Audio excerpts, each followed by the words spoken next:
How's it going, bro? In this video you're gonna learn exactly how to arrange your house music tracks like the pros. The reason obviously why we're arranging tracks properly is because we want to make sure that we keep the listener interested, we keep the listener hooked. And if our arrangement is weak, Spotify for example is gonna see, okay, this track is skipped a lot of times because the arrangement sucked, which is obviously then pushing a song less in the algorithm, which is ultimately the goal. So that's why you have to master arrangement properly. I'm going to give you a few techniques in this video how to arrange your tracks properly. So before I started producing the track, I already thought about a reference track.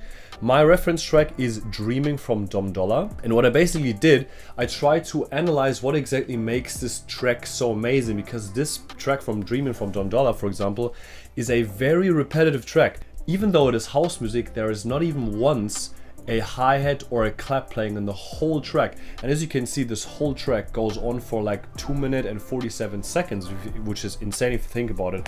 Obviously I'm not going to play it because otherwise I'm going to get copyrighted on YouTube. So the reason why you can see in my project now here everything muted is because I use so many plugins, it's gonna be like a terrible YouTube video. So I basically exported the file, and this is the whole song. Everything you can see here, all the arrangement I've done is exactly what we're gonna hear here. So basically we're gonna listen to this whole thing a little bit, and then I'm gonna tell you exactly what I've done there, why I've done it, and also how I'm doing this so it makes sense in a way that it's an interesting song and you have always something new happening. I'm under the table trying to get to the last bit of the bottle. The struggle, God, I love that I'm able to be with you and hit another double. I'm trying. So as you can see already, it's basically everything is divided into 8 bars. The beginning is always like the vocals, maybe a few kicks, like a few highs maybe playing, and then from bar 9 the drop is happening. Everything which is really happening really are the vocals having this main verse.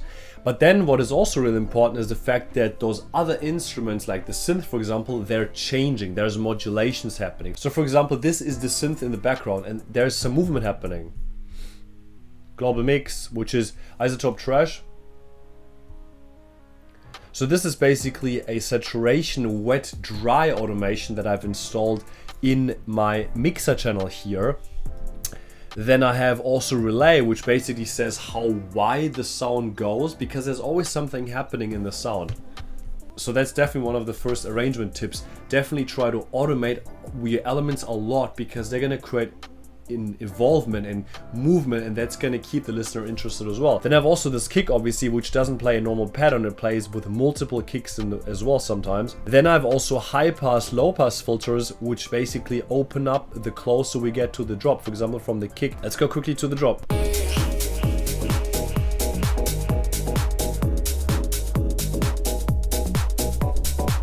So usually everything is divided into 8 bars, but if you always add something every 4 bars, this is exactly what's going to keep the listener interested. This is also exactly what Dom has done. He usually lets something play 4 bars, and then from 13 something else comes in. The vocals. And as you can see, I have added this little fire effect. Then from again 4 bars later,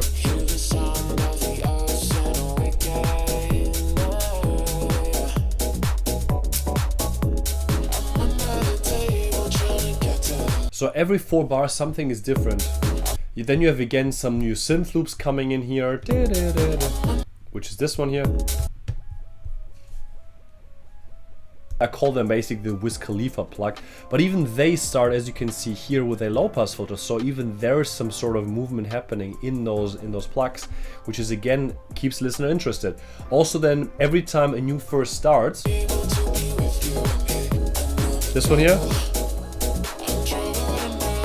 this is a perfect transition between different parts of the song. This is a reversed reverb recorded of the synth basically. So this basically bridges the gap between, let's say, drop 1.1 and 1.2, which starts here.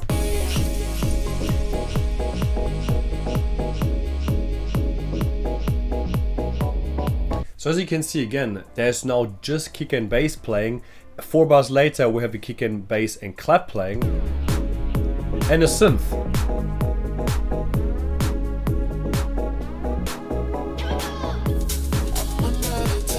And again, the vocals come in again, but now something is different. We have Here We Go, the vocal. We have also a ride playing in the background, which is just this one here. By the way, if you've gotten any value from this video so far, please make sure to like it right now and subscribe to my channel to not miss out any house music production tutorials in the future. Also on Saturday, I'm really excited. We're gonna basically host the event Evolution of House here in Vancouver, which is my first ever show myself. We're gonna have 100 people expected, so I'm really excited for that one, which is happening really in a few days.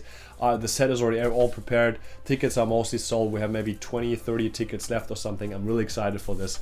This is going to be a great event. I'm going to post obviously all the content, but let's now continue the tutorial.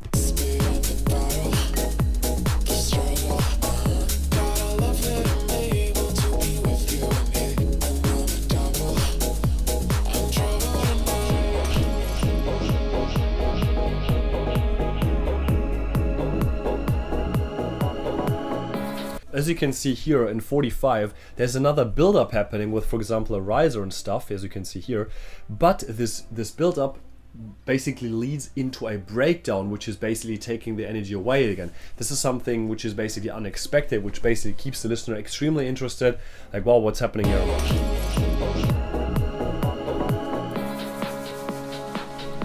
A new part starts, which is the breakdown with some chord progressions from the piano, which is here.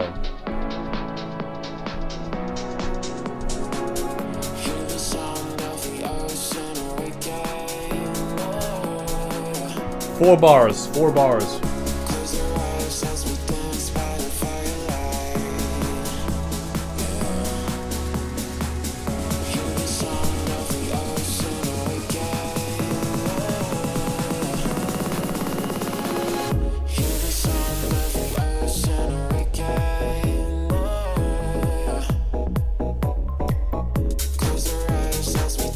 So as you can see, again, even in this breakdown, there's every 4 bars something happening. Like, for example, some new elements coming in. Maybe sometimes I have even, again, a few automations here. As you can see this one here, the channel volume automation. Those are like the strings, for example, which play in the background here.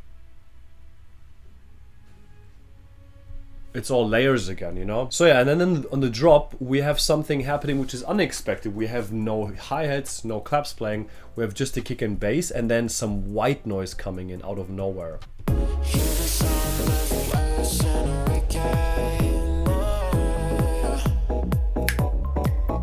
And a drop which is like really like nobody would have thought that this is happening. And then obviously the hi-hats and claps come in.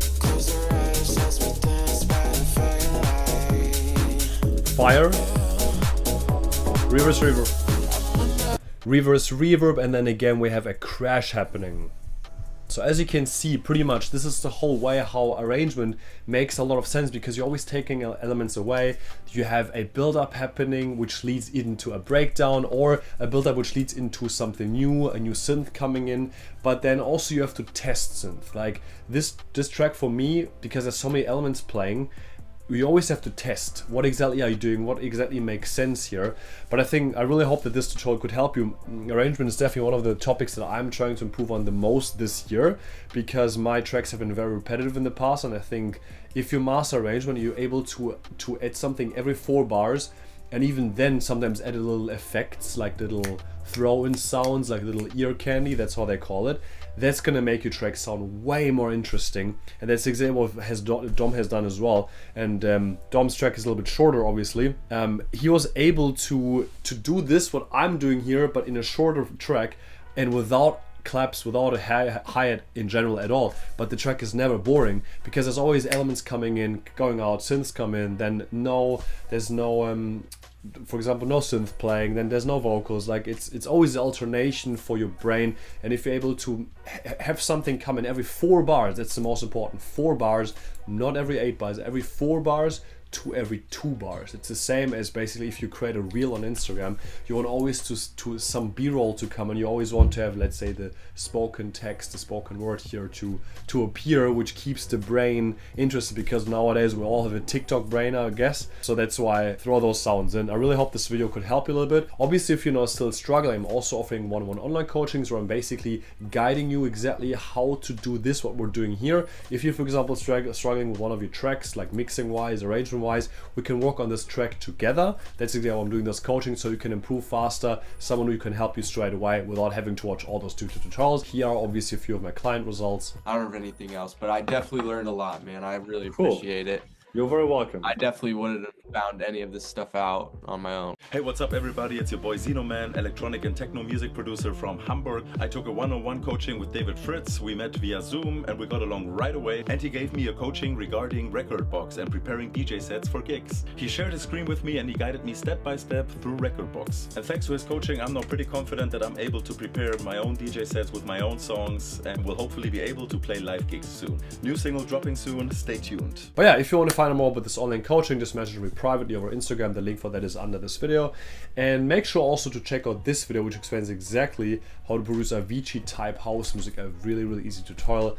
And thanks for watching this video. I really appreciate you. I'm excited for the gig on Saturday. I'm going to post heaps of content about that as well. And I'll see you, bro, in the next video.